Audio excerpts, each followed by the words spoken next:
بسم اللہ الرحمن الرحیم اللہم صلی علی محمد وعلی آل محمد کما صلیت علی ابراہیم وعلی آل ابراہیم انک حمید مجید اللہم بارک علی محمد وعلی آل محمد کما بارکت علی ابراہیم وعلی آل ابراہیم انک حمید مجید وعن سعد بن ابی وقاص رضی اللہ عنہ قال جاء اعرابی الى رسول اللہ صلی اللہ علیہ وآلہ وسلم فقال علمنی کلاما اقوله۔ حضرت سعد بن ابی وقاص رضی اللہ تعالی عنہ راوی ہیں اور بڑے جلیل القدر صحابی ہیں۔ فرماتے ہیں کہ ایک دیہات کے رہنے والے صحابی رسول اللہ صلی اللہ علیہ وآلہ وسلم کی خدمت اقدس میں حاضر ہوئے۔ یہ دیہات کے رہنے والے حضرات صحابہ رضی اللہ تعالیٰ عنہ مجمعین مدینہ کے ارد گرد اور اس کے مضافات میں رہنے والے، جن کا نام بھی آج دنیا نہیں جانتی، صرف اتنا ہے کہ وہ اللہ کے نبی کے صحابی ہیں۔ چاہے وہ دیہات کے رہنے والے تھے، لیکن تمام علماء کا اتفاق ہے کہ قیامت تک آنے والے تمام اولیاء سے نبی کا صحابی بہتر ہے، چاہے اس کا نام بھی کسی کو معلوم نہ ہو۔ حضرت سعد بن ابی وقاص چونکہ عشرہ مبشرہ صحابہ میں سے ہیں، کہتے ہیں ایک دیہاتی صحابی اللہ کے نبی کی خدمت میں آیا اور کہنے لگا علمنی کلاما اقول، مجھے تو کوئی ایسا وظیفہ بتا دیں کہ جس کو میں پڑھتا رہوں، ایسے کلمات سکھا دیجئے جن کلمات کو میں اپنا ورد بنا لوں، میں پڑھتا رہوں۔ قال قل، اللہ کے نبی صلی اللہ علیہ وآلہ وسلم نے فرمایا یہ پڑھا کر، لا الہ الا اللہ وحدہ لا شریک لہ اللہ اکبر کبیرا والحمد للہ کثیرا وسبحان اللہ رب العالمین ولا حول ولا قوة الا باللہ العزیز الحکیم۔ اس کا میں ترجمہ بھی کر دوں، پہلا کلمہ اس میں ہے لا الہ الا اللہ وحدہ لا شریک۔ کیا ترجمہ ہے اس کا؟ اللہ کے علاوہ کوئی معبود نہیں ہے، اس کا کوئی شریک نہیں ہے، ہر وہ ذکر افضل ہے اور بہتر ہے جس میں اللہ تعالیٰ کی توحید موجود ہو، جیسا کہ ایک حدیث پہلے گزری ہے افضل الذکر لا الہ الا اللہ۔ پھر فرمایا اللہ اکبر کبیرہ، اللہ سب سے بڑا ہے، بہت بڑا ہے، والحمد للہ کثیرا، فرمایا کہ سب تعریفیں اللہ کے لیے اور کثرت کے ساتھ اللہ کی تعریفیں۔ حقیقت یہ ہے کہ اس جہان میں آدمی اللہ کی معرفت تک کب پہنچتا ہے، یہ میں آپ کو ایک وہ نقطہ عرض کر رہا ہوں جو میرا اپنا وجدان بھی ہے اور اکابر کے کلام سے ماخوذ بھی ہے۔ وہ یہ ہے کہ آدمی ایک مرتبہ آنکھیں بند کر کے اپنے کمرے میں علیحدہ سوچے، جب وہ اس نقطے پہ پہنچ جائے تو وہ سمجھ لے کہ اب مجھے اللہ تعالیٰ کی معرفت حاصل ہو گئی ہے۔ وہ یہ ہے کہ اس جہان میں اور اگلے جہان میں تعریف کے لائق ہے تو وہ صرف اللہ کی ذات ہے۔ اگر اس نقطے پہ بندہ پہنچا ہے اور یہ بھی سوچے ساتھ ساتھ کہ ویسے لوگ میری تعریف کریں تو کریں، حقیقت یہ ہے کہ میں تعریف کے لائق نہیں ہوں۔ تعریف کے لائق کون ہے جی؟ اللہ ہے۔ اس نقطے پہ جب ہم پہنچیں گے تو انشاءاللہ پھر ہمیں معرفت الہی حاصل ہو جائے گی اور پھر بندے کا جو اندر ہے وہ بالکل کیا ہو جائے گا؟ درست ہو جائے گا۔ تو خیر آپ علیہ السلام نے یہ کلمات سکھائے اور ساتھ ہی فرمایا وسبحان اللہ رب العالمین بھی پڑھا کر، اللہ پاک ہے جو تمام جہانوں کا پالنے والا ہے، ولا حول ولا قوت الا باللہ العزیز الحکیم، فرمایا کہ نہ گناہ سے کوئی بچ سکتا ہے، نہ عبادت پر کسی کو قوت حاصل ہے، مگر یہ سب کچھ کس کی طرف سے ہے؟ اللہ کی طرف سے، جو غالب ہے، حکمت والا ہے۔ اس ترجمے کے اندر آپ نے غور کیا ہے صرف اور صرف اللہ کی تعریف ہے۔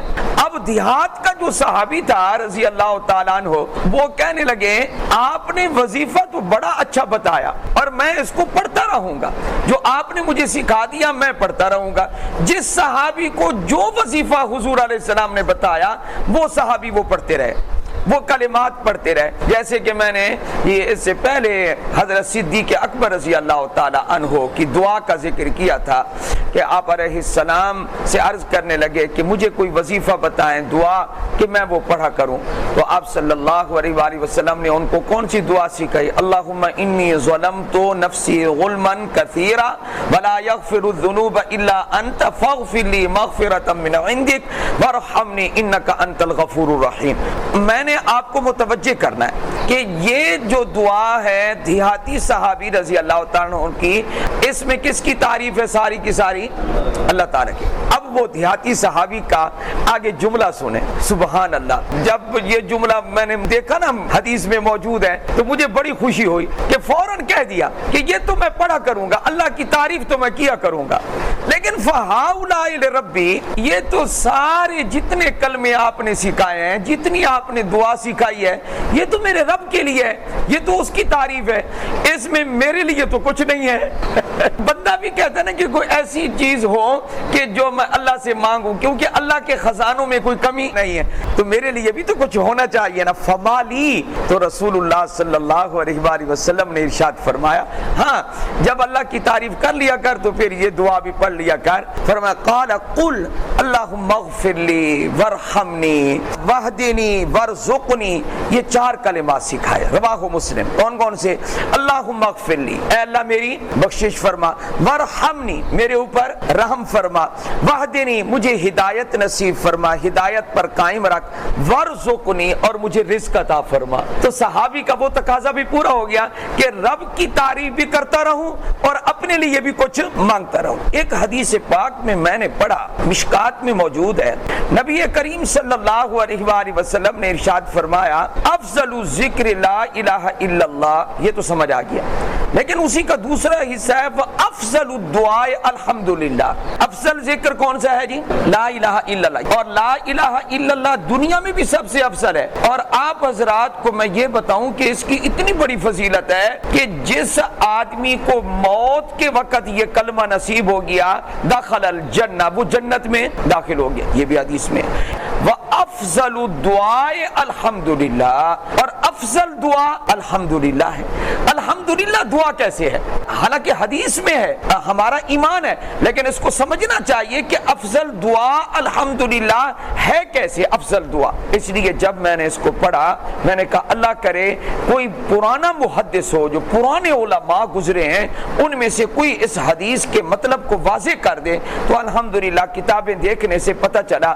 آپ بھی ذرا توجہ فرمائیں, افضل دعا الحمدللہ ہے.